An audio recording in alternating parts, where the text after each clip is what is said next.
Okay, folks, I think we'll go ahead and get started. We have quite a few folks online, so if everyone can please mute their mic. We'll have about a 30 to 40 minute presentation and then some question and answer discussion following. So save your questions until then. You can chat them in the chat box, or I'll open it up after. My name is Rebecca Goodman. I'm the Director for the Africa Biodiversity Collaborative Group. I'm going to start with just a couple slides, and then I'm going to hand it over to our featured speaker today from the International Crane Foundation. A reminder, if you can please mute your microphones. That way I don't have to interrupt the conversation to go in and do it. So ABCG, we've been around since the late 90s. We are, a community of conservation practitioners and cross-sector partners that work together to translate our knowledge and share experiences into practical tools and approaches in order to address high-priority conservation issues throughout Africa, and also to integrate best practices into programming and inform policy, and work with our development sector partners to make sure that biodiversity is included in international development agendas. Our current membership looks like this. We are the Africa Wildlife Foundation, where the Secretariat sits. Conservation International, the Jane Goodall Institute, the Nature Conservancy, the Wildlife Conservation Society, World Resources Institute, and the World Wildlife Fund. Together, we are increasing our collective impact on the continent by advancing understanding of critical biodiversity conservation challenges and their solutions throughout sub-Saharan Africa. And we do that through an integrated approach where we're working with partner networks on the ground to identify common challenges, gaps, and then together developing new knowledge and practical tools to address these challenges with our partners, synthesizing and disseminating new knowledge, applying those best practices and lessons to produce tangible results through studies on the ground, and then finally validating that knowledge and tools to improve the evidence base, and that kind of feeds back into our partner networks, including the donors here and there. We're currently working in kind of two general thematic areas of conservation planning and global health linkages to biodiversity conservation. And within those, we have several different task groups. Land use management, global change impacts, which is a fancy way of saying climate change adaptation in a world where we can't say that. And that's really looking at the indirect impacts on human livelihoods through behavior adaptation, rather than the direct effects of climate on biodiversity. And then community-based forest management, which is kind of a new area that we're adding in these next couple years. The global health area is split into population health and environment, PHE, freshwater conservation, water sanitation, hygiene, and gender integration, which kind of provides a core pillar for all of our work. So we've just been awarded an extension, which brings us through 2020 and rounds out the agreement at 5 years with the with USAID. And that's $8 million over 5 years. And then we're also partially funded by the members themselves. I'm going to leave it at that. You can connect with us on social media. Also, we have a listserv, which is the best way to find out about events like these, as well as publications and other resources. I will be, following this presentation, sending to the registrants, so I hope you registered, the webinar recording and slides. So those will come out in about a week. And with that, I'm going to hand it over to our featured speaker, Richard Beilfuss, who's the CEO of the International Crane Foundation. Give me just a sec to pull up his presentation, but maybe you can start with an introduction. I will do that. Okay. Yeah. Well, hello, everyone out remotely. It's great to be here in DC and have a chance to meet everyone. We've been, I've been with the International Crane Foundation for much of the last 30 years, working very heavily in Africa. Had about a 4-year period at Gorongosa National Park with the CAR Foundation, and working throughout the region. But I've been CEO of the Crane Foundation for about the past 10 years. And we're a 501c3 conservation organization. We're based in Wisconsin, but we work worldwide, as I'll talk about. We're a little bit out of the DC network in some ways here. We try to get out here more frequently to connect with the ABCG group and a lot of others working here and kind of form deeper bonds in this area. But as I'll talk about today, much of our work sphere is global and overlaps very heavily with, I think, with the interests of this group. So I'll talk about cranes, of course. I think what we call the charisma of cranes. And I thought I'd really focus on three things. First, why cranes? As a species that's both cherished and endangered, sort of why is there this strange crane group here? And then how we work from cranes to landscapes in our conservation approaches through the different roles I think that cranes can play in scaling up to conservation, landscape scale, conservation work, and then give a couple of examples of one from community areas and one from protected areas in sort of how we work and how we engage in conservation issues. So this is us. If you were to fly over Baraboo, Wisconsin, we're about an hour north of Madison in Baraboo. But our sphere is definitely global. Right now we have registered offices in Beijing and in Cambodia, Uganda, Zambia, and then we also have offices or partner offices, a big one in South Africa with the Endangered Wildlife Trust. That's a fully integrated partnership, and basically everything I talk about today will be through this integrated ICF, International Crane Foundation, Endangered Wildlife Trust partnership. But we work throughout the region and have a big presence here in North America, especially in Texas and the flyweight moving crane. Why cranes? Many of you heard or seen cranes. They're beauty. They're large, the largest family of birds. There are famous dances that they do. They're rearing of chicks in the wild. There are stunning flyways across many regions of the world and magnificent concentrations. If you were out on the Platte River this week, you could see about 700,000 to 800,000 sandhill cranes on the Platte River. So for all of these reasons, the beautiful places that they occupy around the world, cranes are very well known and loved. Birds, family of birds, they're in the ancient archaeological records of the Aboriginal people of Australia and Native American people here in the U.S. And they're actually in the foundational texts of Buddhism. They're in the Ramayana or Hindus' foundational texts, and just deeply embedded in culture. We were talking this morning about the cranes are mentioned in the Iliad, Homer's Iliad, and they're deeply rooted in our cultural web throughout the world and in many different ways. And that extends very much to Africa as well. This is just a collection of African stamps with cranes on them, as an example, but they're deeply embedded as a family of birds across Africa. And I have to give a shout out to Uganda. I don't know if any of our friends at Uganda are on the call right now, but Uganda's sort of crane If you can hear me? Crane center of the universe. Cranes, of course, in the center of the national flag of Uganda, in the coat of arms, on the currency, the national soccer team of Uganda is the cranes and so on. If anybody can hear me there. Connection here. Hello? Yeah, if you can mute your mic. Yeah, no, the screen is not showing for the people online. Oops. Yes, I'm disappointed. Oh. Can you Well, it appears fix to be that? sharing. Yeah, you want to grab Felix? It says sharing. It does say sharing. Okay. Thanks for letting us know.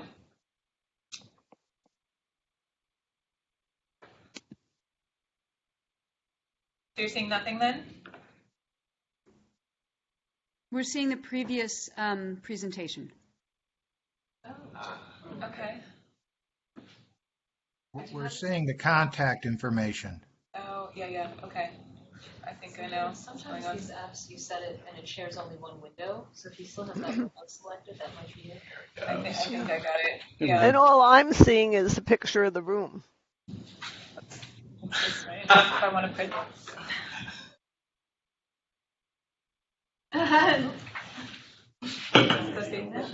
Okay. Yep. Can you see it now? Is that better? Can you see it now? Yeah. Yes, great. Okay, Okay. I'm seeing the room. Is there something I can do to get the view of the screen? Claire, I think that's on your end. I'll text you. Thank you. Looks like we got it solved. Okay. Sorry about that, guys. People in the crane function. Yeah, so talking about the crane steeping culture across Africa and of course Uganda as well. And so on the one hand, cranes as a family of birds are probably one of the best known and most loved, culturally connected and loved bird families in the world. But at the same time, they're also a highly endangered family of birds. 11 of the 15 species of cranes around the world are formally endangered, and the ones that aren't endangered as a species all have subpopulations, have populations that are, or subspecies that are endangered. So it is a very threatened family of birds. And that certainly holds for the 4 resident crane species of Africa that I'll talk about today that are scattered across the continent. The gray crown crane, probably the bird best known across Africa, ranging across East Africa, major concentrations in East Africa and down to Southern Africa. That's a bird many people don't realize, but is an endangered species now, and it's been in rapid decline for more than 20 years now. The black crown crane, their cousins on the other side, more towards West and Central Africa, also species we're very concerned about. They have a range that overlaps very heavily with some of the major insurgency areas in West Africa, so it's been difficult to get our minds around, but very threatened species. And the wattled crane, sort of denizens of the huge floodplains of Southern Africa, and I'll talk about them in more detail today.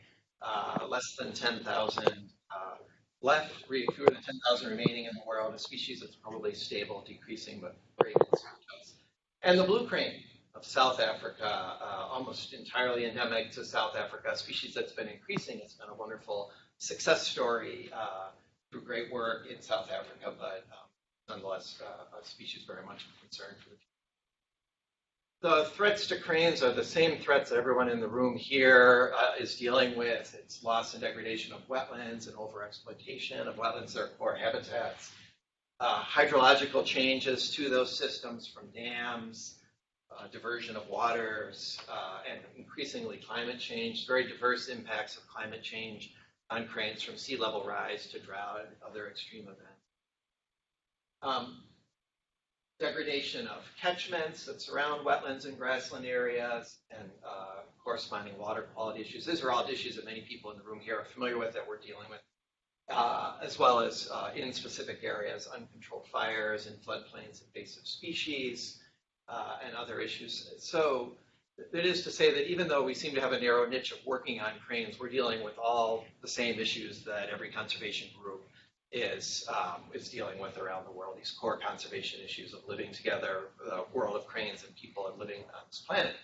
There are some specific issues to cranes as well, which I'm not going to talk about today, but I could give a whole separate talk on. One is illegal trade and domestication issues, which has been a big driver for the decline of the crown cranes. There's been some great work on that, especially in Rwanda. But that's been a very specific issue we've been trying to deal with on illegal trade.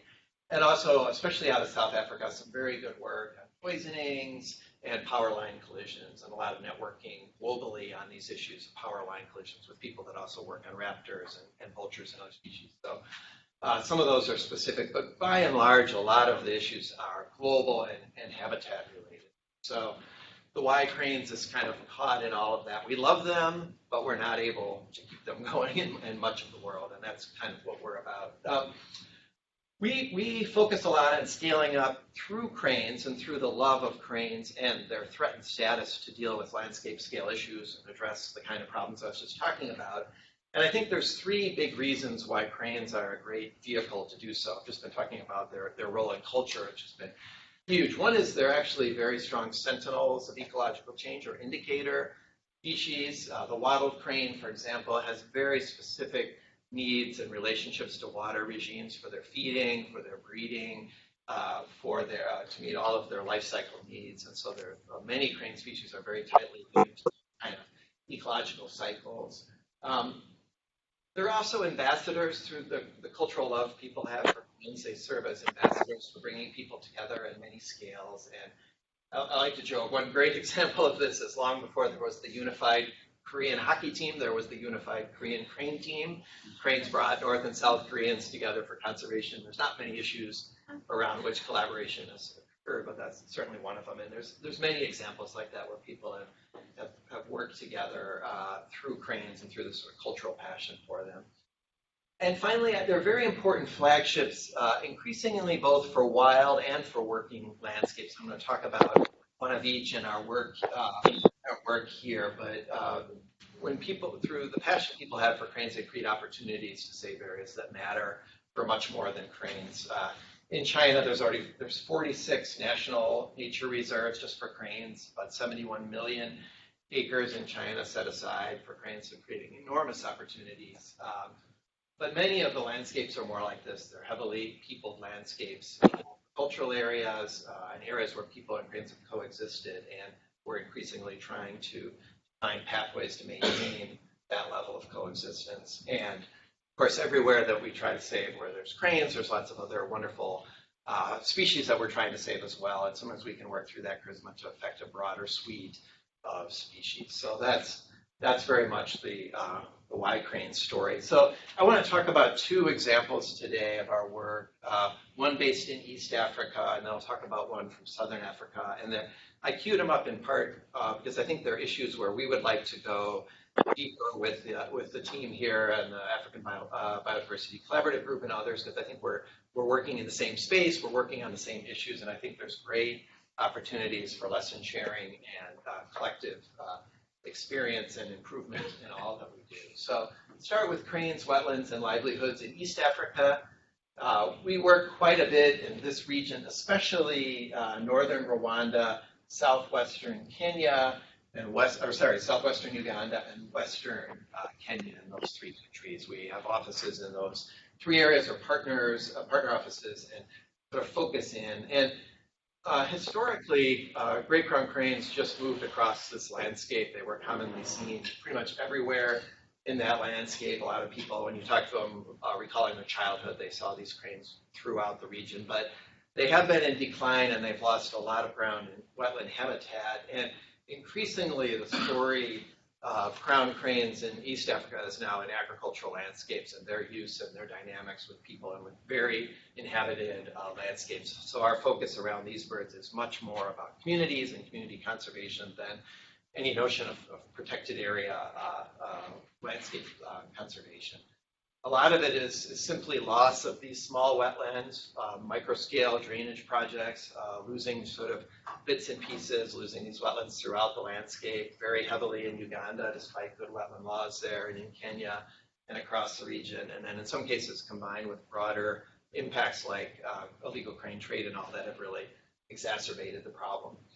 We've been working since the early 90s, especially in Kenya and Uganda, with community-based conservation efforts. This is one of the teams we've worked with, Maurice Wangela and his group, the Kipsena Crane and Wetland Conservation Group in Western Kenya, also worked a lot with Nature Uganda and southwest part of the country. And a lot of that work has been very much at the site level, site-focused level, building basically site stewardship networks to get people to care for individual wetland areas. It's been a lot of this focus. A lot of work both with wonderful people that we work with in Kenya and Uganda to promote conservation awareness, dramas, dances, public debates, different programs, a lot of work with school conservation clubs and wildlife clubs, just more on what you call the awareness level about these systems and kind of very much site-based.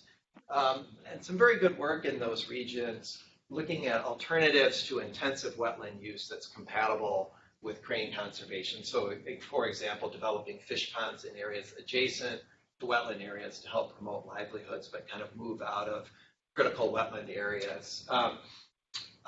Reforesting catchment areas that have been degraded with indigenous species, so they put hundreds of thousands of local trees back out and help farmers establish trees in this area where catchments have been eroded. And a lot of work in and around wetlands for various reasons where farmland has been abandoned, usually due to flooding, and as there's an opportunity to put it more back into wetland conservation areas. They have, for example, this papyrus planting here, trying to convert back. But again, a lot of it very much local scale at these sites. And increasingly, like everyone in the room here knows well, we really need to scale up what we're doing in the region, because we're losing these sites at a local scale, and we're losing the broader landscapes. And I think part of it is what we know here is growing population in the region, the sort of nexus of population and health issues with environmental pressures and declining livelihoods in the region. This is the context we know that we're working in as we're still trying to save these individual sites. And then on top of that, there's some really serious emerging threats really come on more recently. Energy shortages, one I don't know if you're aware of, but the peat to power conversion process where basically large wetlands are being carved up for their peat resources, and then that peat is burned in biogas generators. This is actually promoted as a sustainable energy, but it's sustainable on a 100,000-year geologic scale, if anything, because it's burning these resources out. And so that's an emerging type of more national policy issue that we're very worried about. There are good legal and policy frameworks. For example, in Uganda, a lot of some of the leading wetland policy work in Africa, but it's really insufficient, as we know, to save these small wetlands. The pressure for livelihoods and the pressure from communities is just too great. Very, very difficult to protect these landscapes. So we've been shifting much more into what a lot of the partner organizations in ABCG are doing, focusing more on population health and environment frameworks and sustainable livelihoods, and trying to bring that broader context into the work centered around these critical wetlands that I mentioned in northern Rwanda, southwestern Uganda, and western. So some great new partnerships developing there. We'd love to get more into community of practice exchange on a lot of this, but focusing on population issues, especially supporting host for maintenance schools, trying to focus in on these wetland communities on the most vulnerable sectors of those areas. And this is really emerging work, but trying to focus in on that as a critical issue, especially in southwestern Uganda right now, where a lot of our work is centered. Trying to look at the role of health and climate resiliency and its interaction with wetland conservation in this region.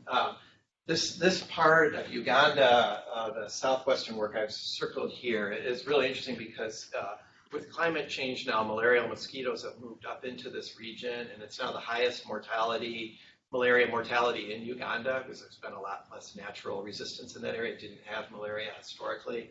It's come in with higher nighttime temperatures in the area, and it's now a very severe area. So it's an example of an environmental issue coming in directly intersecting with a health issue around this area. And we're working with London School of Hygiene to try and understand better what's happening there and see if we can work to address that problem in this broader framework where we're working there. So it's a big challenge, but it's, again, an example of this changing context that we're trying to work in. And then very much in the area, trying to develop sustainable livelihood practices that can scale up around these wetlands and actually impact a meaningful number of people around these areas to foster some real sustainability for the wetlands in their catchments. We're working a lot with Bamboo for Good to develop a program around scaling up bamboo production, native bamboo production in the area, and the access to markets for that as an alternative livelihood to reduce the pressure on wetlands in this area. And the other big one there is fodder production. That's been a big problem with overgrazing for small wetlands. The fodder production outside of the wetland areas into the surrounding landscape in Rwanda. And trying to move from doing initial training courses on that work to mentoring the implementation of these programs over the next few years and try to see if we can scale up. We're working with about 500 families in Uganda right now, 500 households that are doing this fodder production and trying to double that next year to have a bigger effect on critical sites. And then other work on point water source, trying to develop water sources that are outside of critical wetland areas and deal with more catchment water source areas. Trying to relieve some of the very intensive pressure on these small wetlands and their biodiversity by thinking like a catchment and trying to promote livelihoods that can be sustainable and market linked and help make these benefits last. in Rwanda, then the final piece is also, and a little bit in southwestern Uganda, trying to tie some of these small wetlands into the tourism circuits. They're basically completely ignored in most of the tourism circuits, but this is close to where we work in Rwanda. It's very close to where everybody goes for gorillas. So we're trying to work, in this case, with the Rwanda Development Board to try and create linkages to tourism so that more of this landscape can be appreciated and create benefit streams for the people that live there and produce beautiful products in that area and try and create that. So that's just a very brief overview. Any of these projects would be a talk in and of themselves, but a brief overview of where I think there's a great point with this group and with the members of the ABCG to try and share lessons learned from this work and how we might all advance together in essentially private lands, conservation, and agricultural landscapes that do have still a very rich diversity, but it's certainly going fast and changing very quickly. I'll tell one other story of our work, shifting now to Southern Africa and the big floodplains region of Southern Africa, where we've been focusing on biodiversity and ecosystem services provided by these big systems.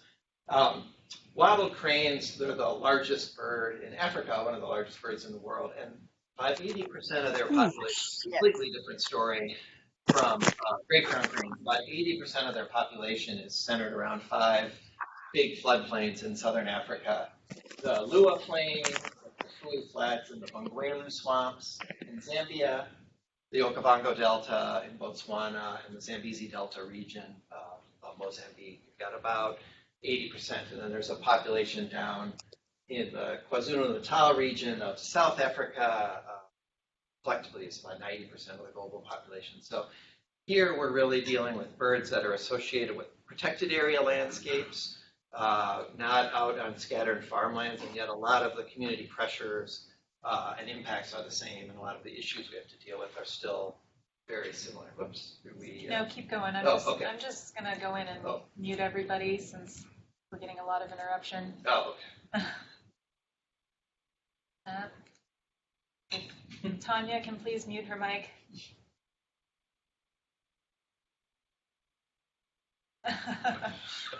Okay.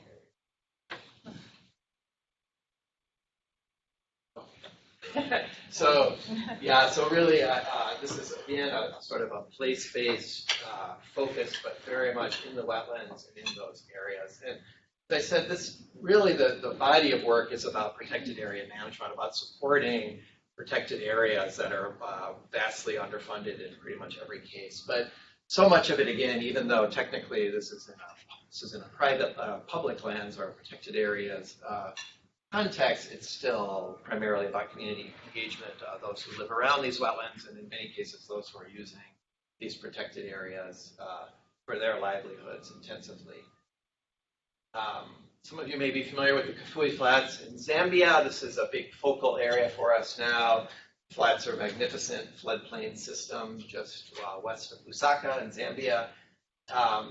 And it includes a couple of national parks, Lochinvar and Blue Lagoon National Parks, and a big game management area. So much of this area is formally protected within the Zambia Protected Areas Network, but as I'll talk about, it's intensively used. The Kafue Flats are famous for their birds. That's been part of our entry point there. There's more than 470 bird species recorded on the flats. It's a Ramsar wetland of international importance for those populations and an important bird area. Diverse birds are endangered crown cranes there. It's increasingly important for vultures, which are in a free fall in Africa, and many other species. The slaty egret, it's also a very threatened species in Africa. And the flats has about a third of the world's wattle cranes right now. More than 3,000 wattle cranes are still on the flats. So it's a critical stronghold for the rarest of the crane species, one of the rare birds of Africa.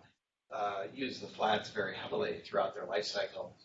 And then the Kafue Flats maybe is most famous for its lechwe antelope population. All of the world's Kafue lechwe are on the flats, and that was the reason the park was originally created, to maintain this population.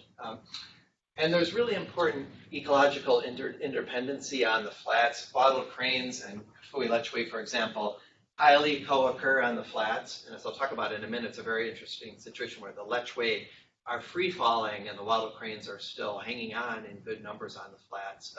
And it's kind of a precipitous situation right now with the system changing very quickly. The flats, like other great African floodplains, have livelihoods that are very intricately tied to the ecosystem services that those floodplains provide. On the flats especially, grazing is very important, cattle grazing, and now increasingly goats and other livestock. Fisheries, it's an enormous fishery. It sells fish up into Lusaka and throughout the region. There's rumored to be Congolese fishermen and people from all over the region that come in and use the flats. So it's a very heavily used system, but livelihoods are very tightly tied to the natural services that these wetlands provide, that the pulse of annual floods provide.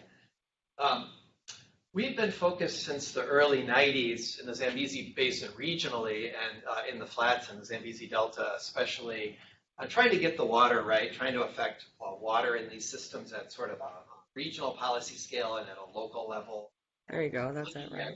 It might be a different time zone there. The impact of river floodplain changes and biodiversity and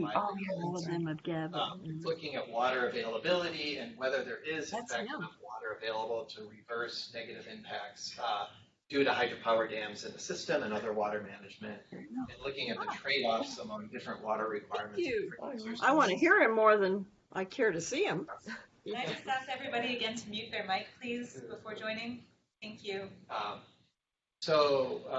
Very important to, so the framework, I'm trying to get the water right, and the system has been scaling across these different areas and trying to really look at, is there enough water in the system to make any real change, and are there trade-offs among those who need that water to affect change? So that's been a partnership with operators in the Zambezi Basin now for more than 20 years, and it's a long slog of trying to deal with institutional water issues and water rights, but centered around rethinking hydropower dam operation, both what is installed throughout the basin and the potential affecting these areas. And we've looked a lot through that at the degradation of flows in the system and how it's affected sediment transport and water quality in the system, sort of the broad changes that have happened over time with water development, and how that affects ecosystems and biodiversity on these floodplains, but also, again, going back to the critical ecosystem services that sustain livelihoods on these floodplains, like grazing and fisheries and flood recession agriculture, shrimp fisheries in the case of Mozambique and so on. So trying to look at these strong ties and increasingly how those same livelihood adaptations for water link to people's ability to adapt and cope with climate change, as this is a system that is severely at risk due to changing climate. Going back to the first IPC International Intergovernmental Panel on Climate Change reports going back to the early 2000s, the Zambezi Basin and that region of southern Africa was identified as one of the worst climate change regions on Earth, the worst of the 11 major African river basins. And we're looking at catastrophic levels of water availability over time if these projections come out, something on the order of 26 to 40% reduction in water availability been projected out in the region, especially in parts of Zambia, Botswana, Namibia, South Africa, where we're already seeing some of those catastrophic changes. It affects all kinds of thinking in the basin, including hydropower development and water resources development. So it's a broader, serious context for that work. And a lot of what we've focused on there is trying to create the linkages between rethinking these dams for flood pulses and the economic opportunities that are created downstream. So looking at what would that look like for wild cranes if you could get flood pulses back into that system? What would be the quantifiable value to that for the birds in terms of breeding productivity or population numbers? And then really scaling more broadly to, for example, what's the potential for freshwater fisheries where these flooding fishery production relationships are very well known? What might that mean under different restored flooding regimes for fisheries or for riverbank agriculture, other uses of these floodplains? These are all sort of separate studies. But what was really interesting from this body of work, true for both the Kafue Flats and the Zambezi Delta, is that if you look collectively at the suite of ecological services that are provided by these floodplains and the benefits generated, if you look collectively at those uses, their economic value actually outweighs the value of hydropower that's produced in those systems, which is a remarkable thing. Now, that doesn't mean that's a one-for-one trade-off. Of course, hydropower is very oriented towards meeting national energy needs and has a critical role. But when you just look at the straight economics, these are really of high value. But single hydropower optimization has completely overwhelmed these other uses, cut off flood pulses downstream. And really, what this work has been about is saying hydropower is important, but it should be part of a mix of thinking about these floodplains and not the only game in town. So that's been the sort of the work in trying to integrate this work with thinkers throughout the basin and operators on water resources. And this has had a lot of traction now more recently in Zambia and Mozambique, where water resources agencies are incorporating environmental flows much more into their planning and thinking. So there's progress, but slow. But very much at the same time, we've come to realize that changes are happening fast on these landscapes, just like in East Africa. And water alone is far from the story. And we are concerned about dams, for example, on the Kafue Flats, but poaching rates have absolutely skyrocketed. A lot of species are being lost, and there's very intensive human use that has ramped up a lot, invasive species problems, and so on. So water, we've sort of been moving out of the lens of looking at water and really thinking about these as conservation landscapes. This is the Kafue lechwe story. If you haven't seen this, the species is declining very dramatically from historic estimates of hundreds of thousands. Our latest survey, which we did with Zambian Parks and Wildlife this past year, showing just a little over 20,000 lechwe remaining in the system. So they've been in a free fall. As I mentioned, the lechwe and wattle cranes, lechwe are these little brown dots and wattle cranes are red dots. They highly co-occur in the system, but the broader landscape, that's cattle use on the floodplain, for example. Cattle has moved up. Our latest survey showed 150,000 cattle, so there's 7 times the density of cattle on the landscape now than Kafue lechwe. And, if we can't get a handle on this and kind of bring this back and balance the story for lechwe and for wattle cranes and waterbirds will be told very soon on this landscape. So we need dramatic intervention to try and really turn the corner. So this is an exciting program that's in process for us. We were asked by Parks and Wildlife in Zambia to take on the co-management agreement for the flats, which is what we're in exploration of right now and likely committing to over the next 5 years or so. And what's really interesting is Zambia has really embraced these co-management agreements. It's a very interesting case country for these. Lots of organizations doing in African parks. Is into Bungwelu and Lua right now and looking at coming into Kafue National Park. WWF is very active down in Sioma and Ngwezi. Nature Conservancy is supporting game management areas outside of Kafue Park, and others are in there. Franklin Zoological Society has been in Zambia for 30 years, up in North Luangwa. So there's interesting models for co-management there as we go into this, and we're really interested in creating a sort of a learning network and environment for sharing experiences on these different co-management, how they might benefit. There was a big story a couple weeks ago in the New York Times you may have seen about really co-management is fueling a lot of the comeback for national parks around Africa and the opportunity it's creating. It's still a work in progress, but I think we're learning a lot.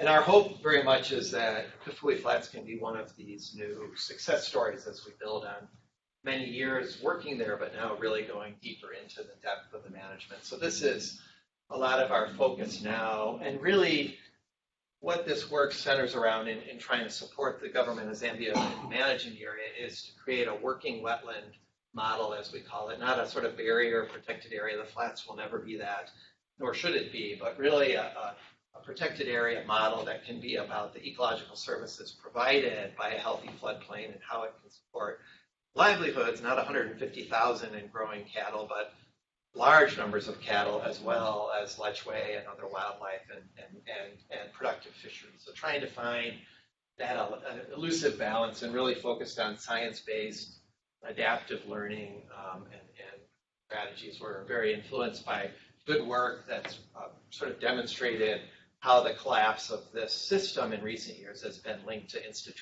weak institutions and weak support for the communities, actually, ironically, that's really fueled this this collapsing system that's been evolving story.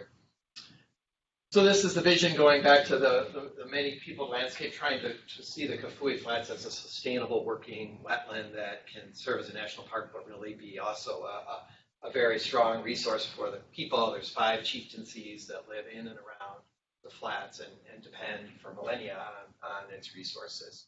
So again, one of the reasons I wanted to be out here was really to talk about entry points and ways we can engage more with the group on issues like this, on co-management, what we're learning, how we engage communities in some of these co-management agreements, and really try to find ways forward for these parks that have been so underfunded, but have but so much real estate occupied, especially in Southern Africa. There's so much real estate dedicated to parks, but so much need.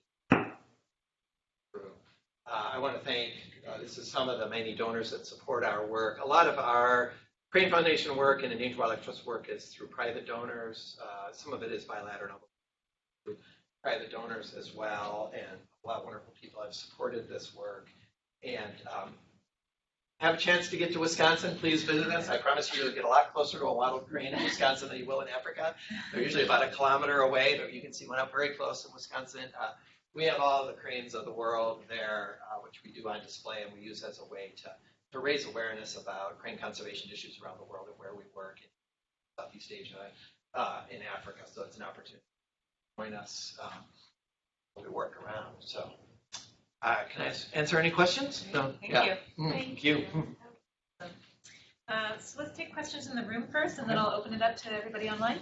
Okay. And if you could just give a brief introduction, who you are and where you're coming from, that'd be helpful for us.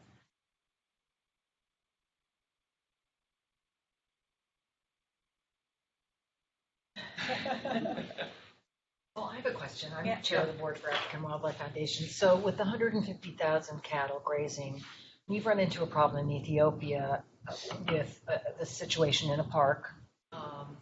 And slowly but surely, we've been managing over time to push the communities further and further out. But when you talk about shared management, do you have then the imprimatur from the Zambian government to actually tell people they cannot graze in X area? And is it working? Yeah, well, the legal for grazing, they're legally allowed to graze cattle in the game management area and not in the parks. Right now it's a mishmash because the cattle are actually in the parks themselves. So there's legal frameworks for that, but I think the key is working with the communities and trying to get it. They know the density is too dense too. The community resource boards around the flats know that the density is too high, that the system is going to collapse. But there's no infrastructure. And I think one of the great opportunities I see through these co-management agreements is we can think more broadly than parks. Parks is very focused on the resource, and they're extremely underfunded in Zambia to the point of, they can't even really field patrols at this point.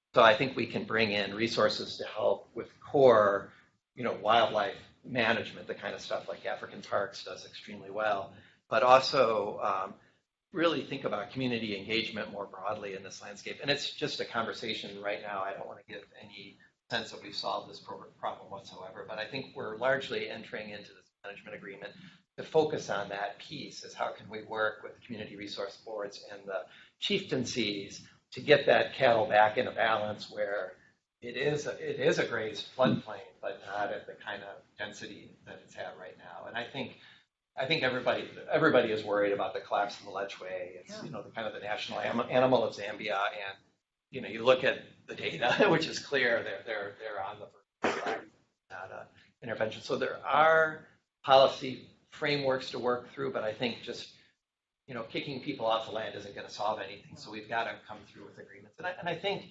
out in Lua Park, in Western Zambia, African Parks has done a good job of gradually reducing that density that was out there over time, working with the community. So I think there's models within Zambia for getting that to work, but we've got to dig down on that issue. And there's a parallel fisheries issue that we're going deep on that's similar. Really, two fisheries are, the flats can support intensive fisheries, but there's permanent camps setting up kind of all over, and that's pushing wildlife out as well. So it's just it's an extremely productive system that's just been pushed too far. So yeah.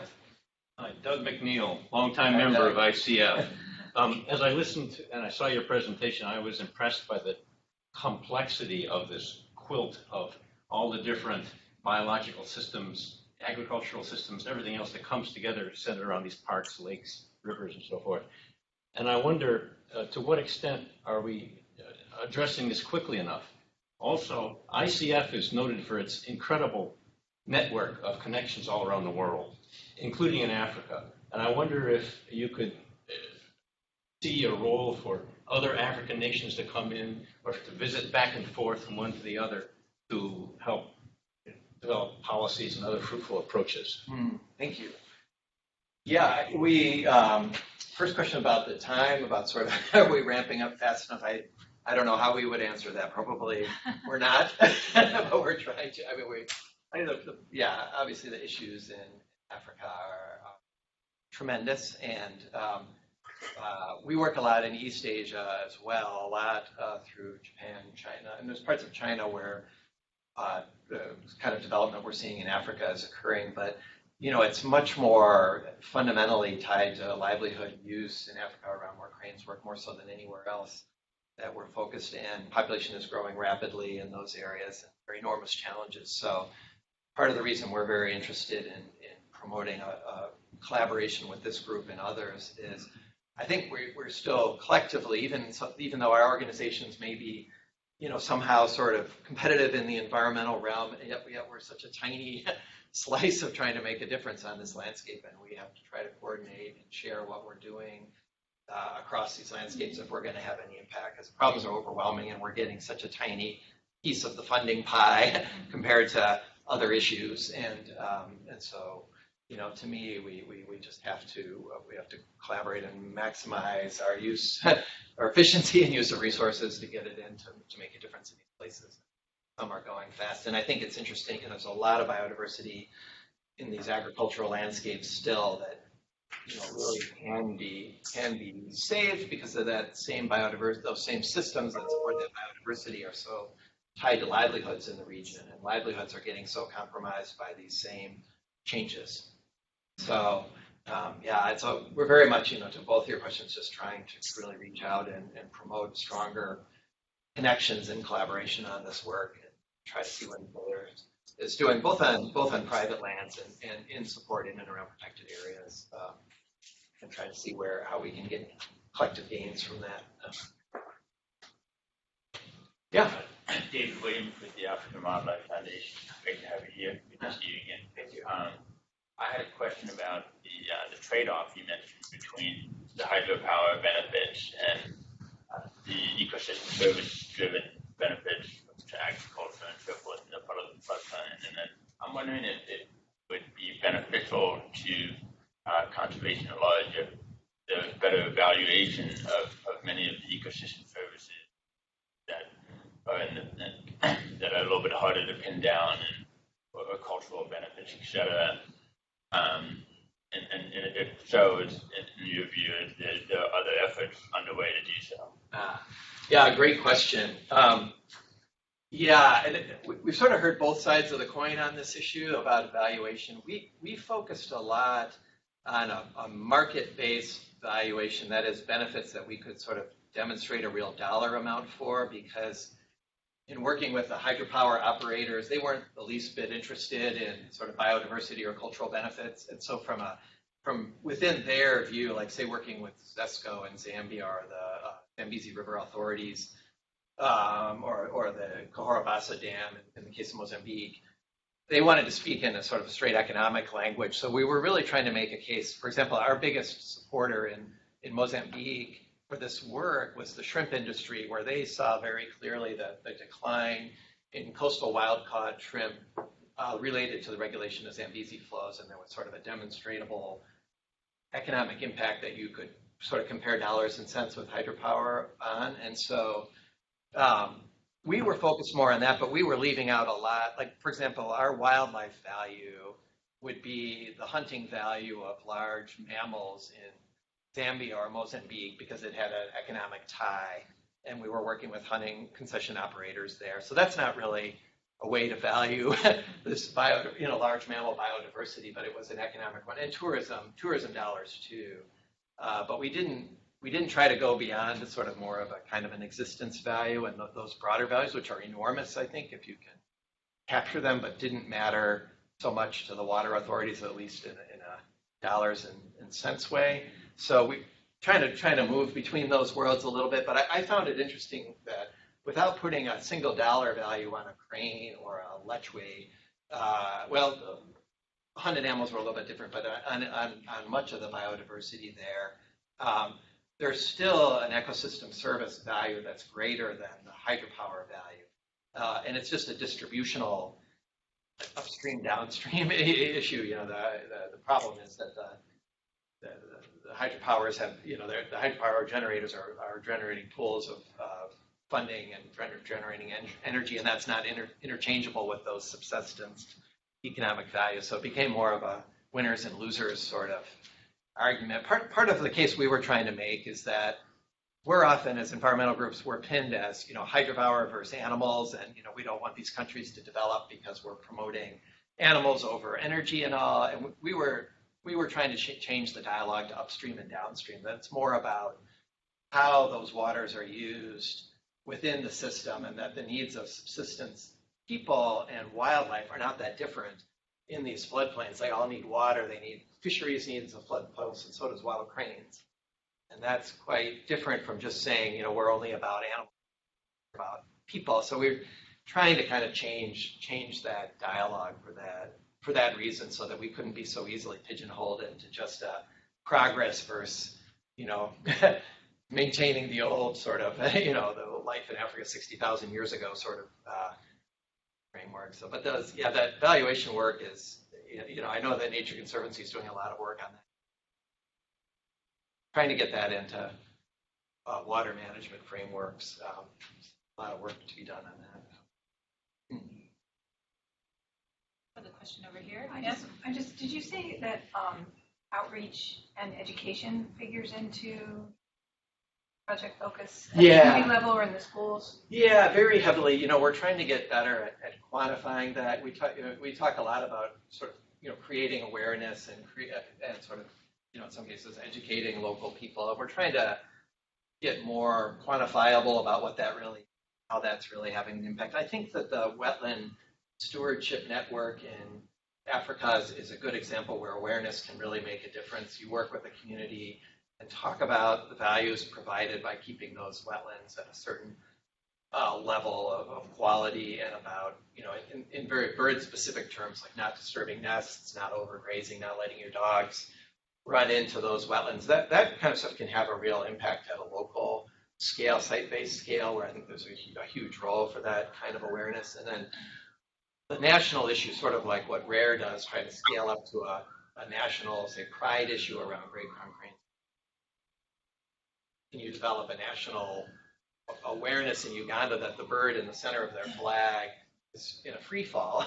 You know, can you use that kind of leverage to say, hey, we need to really affect policy and thinking about wetlands on a national scale and water on a national scale, or, you know, this species that everyone loves is going to disappear. We haven't leveraged to that level, but I think there's real potential for that if we scale up to that kind of thing. I think it's a great opportunity, but that'll be a bigger, yeah, that's a bigger road.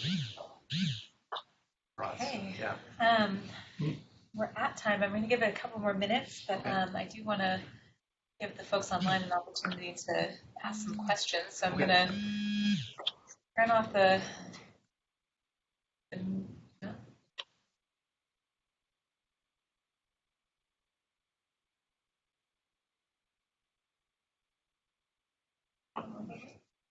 now I can't unmute them. Take them before. We have a little hand raise thing. I don't know. Or the chat function.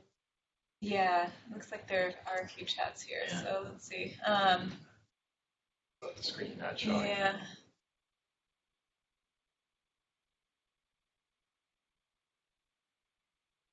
Well, if you do have a question, by chat. Yeah. Yeah. Happy to look at the chat lines there. If someone wants to chat a question.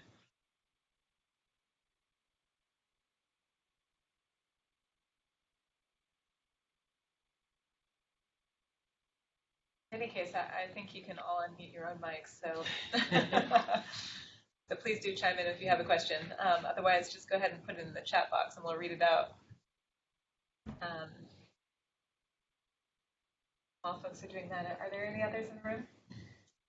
Questions, comments? No? Hello? Hi, we can hear you. Rich, we were talking about, if the system collapses or going to collapse for the wildlife, what would it mean for the people? What would it really look like if that system really collapses? Great question. I think that's the right question to ask, because it's not just about wildlife. I think in both cases, this is about a collapse of the ecological services that these places provide, and that'll have as big a human impact as wildlife impact. I think like in the Kafue Flats, for example, at stake is the major fishery that feeds into Lusaka and regionally. It's, as I said, currently 150,000 cattle, so it's got a lot of political influence in the capital as well as subsistence interest among those chieftaincies. So it's a lot of livelihoods tied to that work.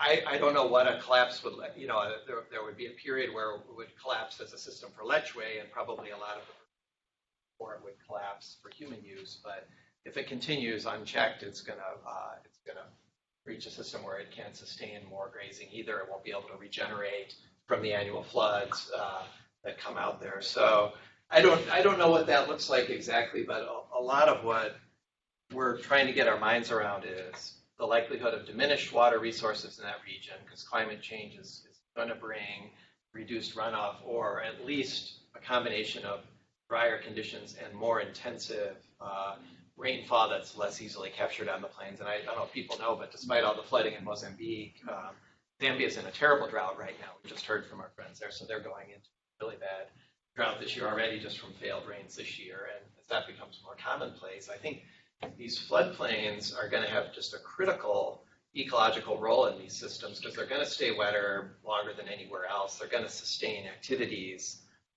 deeper into droughts than most places, and so they do have an absolutely critical human role. And I think we just can't emphasize that enough. But we've got to find a balance there before it's completely overrun. We have to find a balance in that system.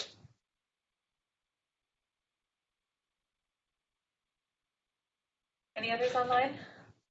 Thank you. Thanks. Okay, I guess we'll wrap it up All there right. then. I want to thank you so much. Yeah, thank you. For the presentation.